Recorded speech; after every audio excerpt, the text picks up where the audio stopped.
Hello guys, আজকে আমরা মামা ভাগনা চলে আসলাম গাজীপুরের শ্রীপুরে। 16ই ডিসেম্বর উপলক্ষে একটি মেলার আয়োজন করা হয়েছে।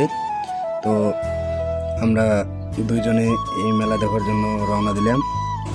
আপনারা দেখতেই পারতেছেন কি সুন্দর একটা ভিউ, অনেক সুন্দর করে সাজিয়েছে।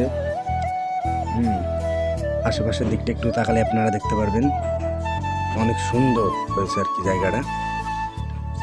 তো আমরা ভিতরে যাচ্ছি। অবশেষে আমরা ভিতরে আসলাম। তো ভিতরে অনেক জ্যাম, ঠিকমতো দাঁড়ারও জায়গা নেই।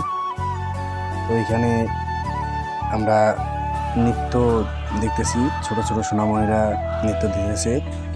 আসলে অনেক সুন্দর হয়েছে তাদের নৃত্যটা। তো আমরা আসলে এখানে বেশি দেরি করিনি। নৃত্য দেখার পর আর দুইটা গান শোনার পর আমরা চলে যাওয়ার উদ্দেশ্যে রওনা দিলাম। এই তো মামা ভাগনা এখানে দুইটা সেলফি নিলাম, নেওয়ার পর চলে যাব এখন। তো আজকের ভিডিওটা এতটুকুই। টাটা, সবাই ভালো থাকবেন।